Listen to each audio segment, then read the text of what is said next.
ফলাইছে, ফলের ভারে গাছটি একবারে শুয়ে পড়েছে। ফলের ভারে এই গাছটি আমি উঁচা পর্যন্ত করতে পারতাছি না। এই গাছটা খেয়াল করে দেখুন আপনারা, বেশ কিছু ফল পেকে আছে, একটা ফল পাখিতে একটু খেয়েছে, আর বাকি ফলগুলি পেকে পচে যাচ্ছে। তারপরে মিশরি কৃষকরা খেয়াল করতেছে না। আসলে মিশরের চুরচুরটা খুবই কম। আমাদের বাংলাদেশ হলে এই ফল তো খেতই, অনেকে গাছ পর্যন্ত কেটে নিয়ে যেত। মিশরে চুরচুরটা নাই। এর জন্য আমি বলি, মিশরে যারা ব্যবসা করতে চান তারা আপনারা ইচ্ছা করলে মিশরে কৃষির মধ্যে আপনারা বিনিয়োগ করতে পারেন। আসসালামু আলাইকুম, নতুন একটা ভিডিওতে সবাইকে স্বাগতম। এই যে বন্ধুরা, এখানে দেখেন মিশরীয় ধান।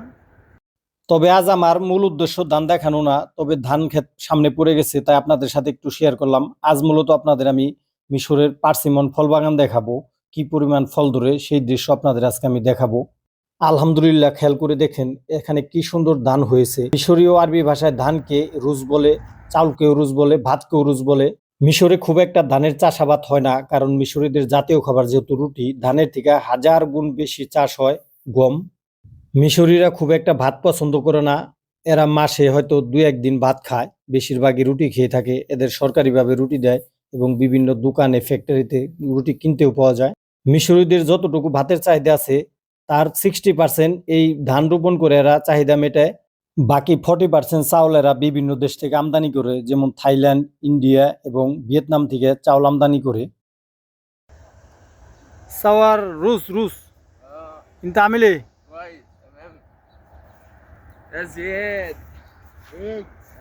প্রিয় বন্ধুরা, এটা হলো মিশরের বিখ্যাত পার্সিমন ফল। এটা হলো একটি পার্সিমন বাগান। আসলে আমি মিশরের যে এলাকায় বসবাস করি, এই এলাকার 70% কৃষকই পার্সিমন এবং পেয়ারা ফল চাষ করে থাকে। এখানে যত দূর চোখ যাবে শুধু পার্সিমন বাগান, পার্সিমন বাগান আর পেয়ারা বাগান। পার্সিমন ফলকে মিশরীয় আরবি ভাষায় বলে থাকে কাকা। কাকা ফল মিশরে অত্যন্ত জনপ্রিয়। এই যে এখানে খেয়াল করে দেখুন, মিশরীয় কৃষকরা বাগান থেকে পেয়ারা হারভেস্ট করে এখানে রেখে দিয়েছে, আরো তুলতেছে। এখানে খেয়াল করে দেখুন, বাগানের পাশে একটি প্রাইভেট কার। মিশরের প্রতিটা বাগানে, প্রতিটা জমিতে সরাসরি গাড়ি আসতে পারে। এদের বাগান এবং ক্ষেতের আইল অনেক বড়, এখানে যে কোনো গাড়ি প্রবেশ করতে পারে। অথচ আমাদের বাংলাদেশে এক হাত জায়গার লেগে দুই কৃষক ঠেলাঠেলি করে অনেক সময় প্রাণ পর্যন্ত জায়গা। প্রিয় বন্ধুরা, এই যে এখানে দেখুন একটি পার্সিমন বাগান। এটা হলো মিশরের বিখ্যাত পার্সিমন ফল বাগান। পার্সিমনকে মিশরীয় আরবি ভাষায় বলে থাকে কাকা। এই কাকা ফল মিশরে অত্যন্ত জনপ্রিয় একটি ফল। এই ফলটা অত্যন্ত সুস্বাদু এবং মিষ্টি। এই পার্সিমন ফলটা পৃথিবীতে আমি যত ফল দেখেছি এবং খেয়েছি, পছন্দের ফল হলো আমার কাছে কাঁঠাল, তারপরের অবস্থানে আমার কাছে এই পার্সিমন ফল। এই পার্সিমনটা আমার কাছে খুবই ভালো লাগে। অত্যন্ত সুস্বাদু এবং মিষ্টি একটি ফল এই পার্সিমন। এই পার্সিমন ফলটা আমেরিকা, ইউরোপের বিভিন্ন দেশ, অস্ট্রেলিয়া, দক্ষিণ কোরিয়া, জাপান বিভিন্ন দেশে হয়ে থাকে। মিশরেও এই ফলটা প্রচুর পরিমাণে চাষাবাদ হয়। এই যেখানে খেয়াল করে দেখুন, একটি গাছে কি পরিমাণ ফলাইছে। ফলের ভারে গাছটি একবারে শুয়ে পড়েছে।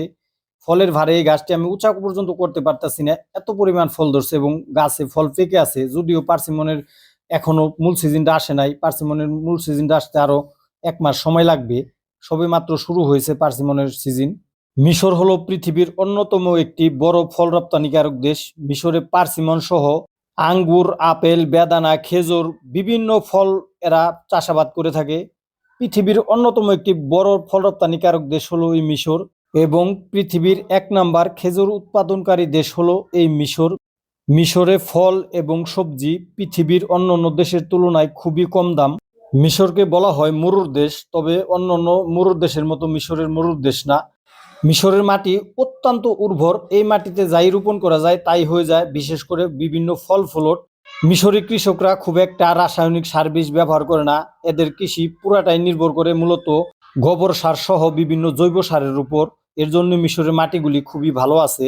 আমার পুরনো চ্যানেল বাসার এগ্রো আইডিয়াতে গেলে আপনারা দেখতে পারবেন, আমি মরুভূমিতে বিভিন্ন ফলের বাগানের ভিডিও করেছি। একবারে বালির মধ্যে কি পরিমাণ মালটা এবং বিভিন্ন ফল হয়ে আছে। মিশরের সবচেয়ে ভালো লাগে যে জিনিসটা আমার কাছে, সেটা হলো এই দেশে চুরচুরটা খুবই কম, নাই বললেই চলে। লক্ষ লক্ষ টাকার জিনিস চোখে পড়ে থাকলেও কেউ ধরেও না। এই গাছটা খেয়াল করে দেখুন আপনারা, বেশ কিছু ফল পেকে আছে, একটা ফল পাখিতে একটু খেয়েছে, আর বাকি ফলগুলি পেকে পচে যাচ্ছে। তারপরে মিশরি কৃষকরা খেয়াল করতেছে না। আসলে মিশরের চুরচুরটা খুবই কম। আমাদের বাংলাদেশ হলে এই ফল তো খেতই, অনেকে গাছ পর্যন্ত কেটে নিয়ে গেত। মিশরে চুরচুরটা নাই। এর জন্য আমি বলি মিশরে যারা ব্যবসা করতে চান তারা আপনারা ইচ্ছা করলে মিশরে কৃষির মধ্যে আপনারা বিনিয়োগ করতে পারেন। কারণ আমার ধারণা মিশরে কৃষি করলে অনেক লাভবান হওয়া যাবে, কারণ আমাদের বাংলাদেশের কৃষকরা মিশরীদের থেকে অনেক স্মার্ট এবং এই দেশে লেবার খরচও খুবই কম।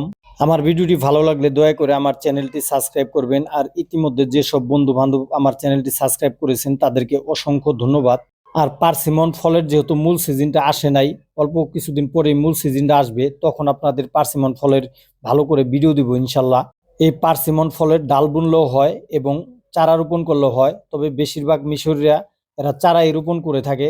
কারণ চারা রোপণ করলে মোটামুটি ৩-৪ বছর মধ্যে ফল এসে যায় এবং যারা একটু তাড়াতাড়ি প্রয়োজন ফলের তারা ডাল রোপণ করে। পার্সিমন ফল, আঙ্গুর, আপেল, বেদানা এগুলি প্রায় একই দাম মিশরে। বিশেষ করে বেদানাটা এই দেশে খুবই কম দাম, অন্যান্য ফলের তুলনায় বেদানাটা সবচেয়ে কম দাম এই দেশে। এবং ফলের মধ্যে কলার দামটা একটু বেশি দাম, কলার দামটা মোটামুটি বাংলাদেশের মতোই। এই পার্সিমন ফলটা মিশরে বর্তমানে বিক্রি হয় ১ কিলো ৩০ পাউন্ড, মানে বাংলাদেশি টাকায় ৬৫ টাকা। কিন্তু সিজন যেহেতু সবে মাত্র শুরু হয়েছে এর জন্য একটু বেশি দাম। এই ফলটা ১৫ থেকে ২০ পাউন্ডে নেমে আসবে, বাংলাদেশি টাকায় ৪০ থেকে ৪৫ টাকা কেজিতে চলে আসবে এই পার্সিমন ফলটা। এক একটি গাছে মনকে মন ফল ধরে আছে। আর এই যে খেয়াল করে দেখুন, পার্সিমন ফলের বাগানের পাশে একটি পেয়ারা বাগান, পেয়ারা পেকে সাদা হয়ে আছে। মিশরি কৃষকরা এখনো তুলতে আছে না। আসলে বললাম না, মিশরের চুরচুরটা নাই। শত শত হাজার হাজার বিঘা ফল বাগান এবং বিভিন্ন সবজি বাগান চকের মধ্যে পড়ে থাকে, কেউ একটি ধরে না। অন্য সময় আপনাদের পেয়ারা বাগানের ভালো করে ভিডিও দিব। ভিডিওটা লম্বা হয়ে যাবে, তার জন্য আপনাদের আজকে আর পেয়ারা বাগান দেখাবো না। অন্য একটি ভিডিওতে পেয়ারা বাগান নিয়ে আলোচনা করব এবং সুন্দর করে পেয়ারা বাগানের ভিডিও দিব। ভিডিওটি আর লম্বা করবো না। দেশ বা প্রবাস, পৃথিবীর যে যেখান থেকে আমার এই ভিডিওটি দেখলেন সবার প্রতি আন্তরিক ভালোবাসা এবং শুভকামনা জানিয়ে সবার উত্তর সমৃদ্ধি কামনা করে আজকের মতো ভিডিওটি এখানে শেষ করলাম। আগামীতে অন্য কোনো ভিডিওতে আপনাদের সাথে দেখা হবে। সেই পর্যন্ত ভালো থাকুন। আসসালামু আলাইকুম ওয়া রাহমাতুল্লাহি ওয়া বারাকাতুহু।